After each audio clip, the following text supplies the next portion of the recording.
Today's topic is Zen. One can really only say what Zen is not, and we can point to it, but it's not something you can really describe 100%. Zen is not a tea.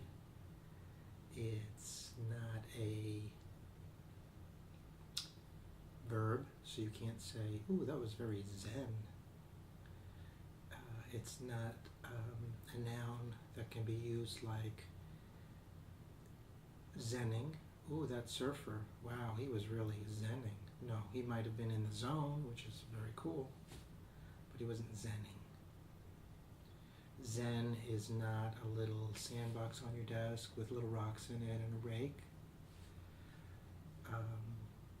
So let's just kind of give you an overview of what the situation is, what the difficulty is in explaining what Zen is or is not.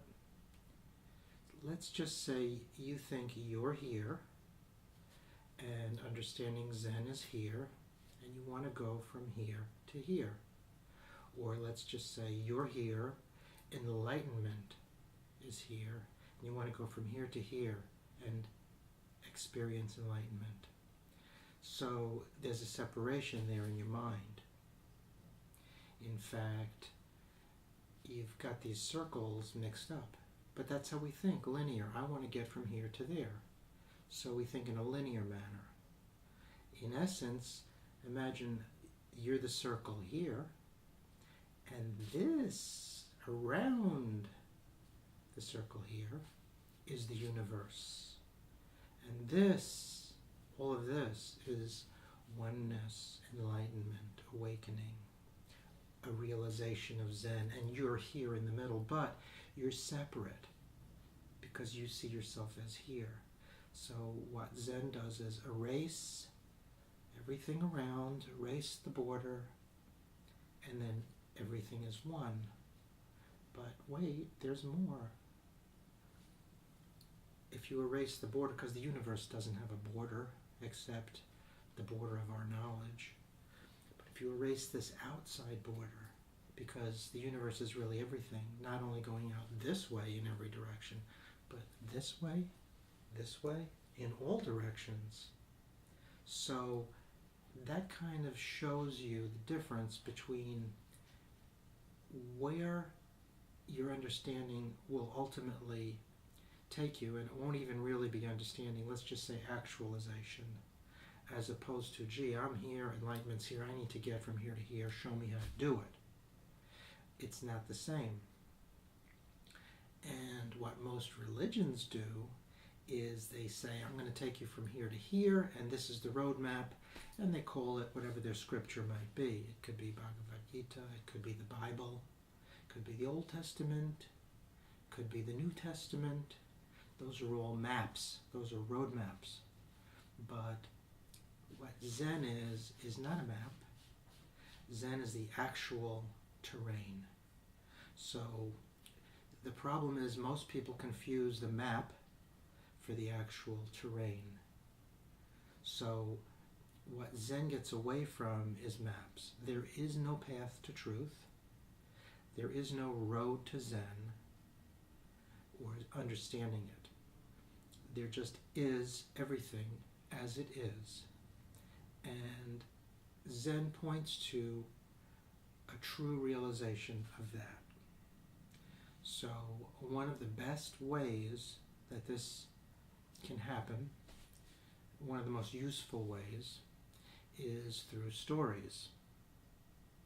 So I'd like to tell you a Zen story, and this would be story number 1, basically, in a collection of 101 stories. And here goes. So this Zen story takes place in a little town in ancient times. The Zen master is visited by a university professor, who says, "Please show me Zen."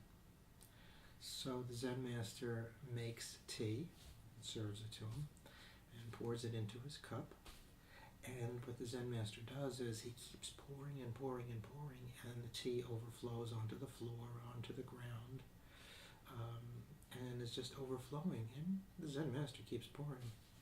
And the university professor says, "Stop, stop, the cup is over full." And then the Zen master says, "Like this cup, you are full of your own opinions and your own ideas. How can I show you Zen unless you first empty your cup?" So we want to sit with that story a little bit and think about it. And when I first read the story, my interpretation was just a very quick, superficial one. And it's, I think, a pretty normal interpretation. Oh yeah, right, I can't really understand anything deep or anything philosophical unless I free myself of my own opinions. So, okay, what's that story about? I guess I need to have an open mind. It's way, way more than that.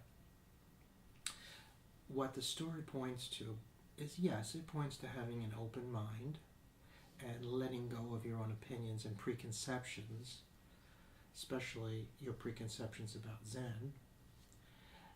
But you must go way, way deeper than that. You really have to let go of everything. And it's not just a question of letting go of your opinions about Zen or your philosophical positions or your opinions about life. You've got to really let go of everything, every opinion, every judgment, every label, every name, everything. That's what the story is telling us. So to give you a little glimpse of that, if you're in the forest and you see a tree, the mind immediately says, "Oh, tree." And, what I do still, and used to do a lot, is, "Oh, what kind of a tree is that? Oh, yeah, that looks like a paper birch, I think. Could be an aspen. I can't remember." So the mind starts to label things or wants to identify things. I see a bird. Oh, sparrow. Oh, robin. So you start to immediately name and label things, and we're taught this from a very young age. But what happens, try and find out, if you can be present in nature. It's easier. If you can be present and not name, not label immediately with your mind what you come in contact with. So that's what the story is telling us. And if we take it a step further, so once you can do that, maybe you will be able to do that occasionally. See if you can do that when you see a stranger, that you're driving your car and you see a stranger on the street, they're waiting for a bus. The mind immediately wants to label that person or judge that person. Doesn't mean you're a bad person, but this is what we're taught to do, and a lot of times we do it in terms of fear or, threat or non-threat. We look at people, especially strangers, as a threat or not a threat, and we quickly try to determine in our mind all the elements and factors. We look at the clothing, we look at how the person stands, what the person is carrying, and we determine if they're a threat or not a threat. And we don't necessarily consciously think that, but suddenly you're driving into a neighborhood, and the first thing you do is you look around and you lock your doors. Why do you do that? I'm not saying don't lock your doors if you're in a neighborhood that you consider to be threatening, but I'm pointing to the tendency we have to unconsciously make judgments about people. So even when you're in a safe environment, if you're in a social environment or you meet some people, you're in a supermarket, you're anywhere, you're still doing the same thing. you're still creating these judgments and ideas and conclusions about people. So that's what this story is actually pointing to. Now, to continue, how can we apply this in daily life? What's a takeaway, something you can actually start to do based on this story? What you can start to do is watch yourself, and don't be harsh with yourself, but just watch yourself applying labels to everything we do. And when you do that, you're separating yourself from what's actually happening. So even in a simple thing like having breakfast, you might not even be conscious of what you're doing because your mind is rambling somewhere else. Okay, you're full of your own opinions. Your cup is over full. So even though you may not say to yourself, gee, coffee cup, English muffin, marmalade, you may not be saying those words to yourself. Your mind may be somewhere else completely. And by the time you finish having your breakfast, you don't even remember that you had it. You definitely did not enjoy it to the fullest extent you could have enjoyed it because your mind was full of ideas, full of opinions. It may have been in a completely different place. So what you could do, what I would suggest you might want to try, is focus on that activity, that moment, without labels of exactly what you're doing. Taste the food you're eating, the tea you're drinking. Feel with all your sensations, the cup you're holding, the fork or knife in your hand. Breathe in, smell what you're eating before you actually bite into it.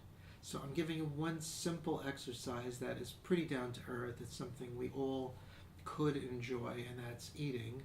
So whatever it is, stay with that and try to be more aware, conscious, present. These are all words, but not the thing. So try to experience what I'm pointing to and watch yourself as you grow in awareness and letting go of all the labeling and the opinions. So at first you'll say, yeah, I can do this, but why am I doing this? You might question it and not bother, or you may give up doing it, or you may try to do it for half a meal, and then by the end of the meal you're lost. Don't be too tough on yourself. But I can promise you this, that the more you work on this, the more you attempt to do this, the easier it will become. And next time, what we can talk about is what some of these thoughts are that keep running through your mind in this ceaseless, endless chatter that goes through your brain, and how useless it really is. But for right now, I'm giving you that first that first glimpse of what Zen is about. It's not about from here getting to here. It's from here outwards, erasing all boundaries and coming in contact with the ultimate reality. And that starts with the simplest thing, like eating a meal, brushing your teeth, taking your shower, all of these activities. Try and be conscious and not label, and just be aware of what's happening. Because if you don't do that, you're actually missing out on life itself.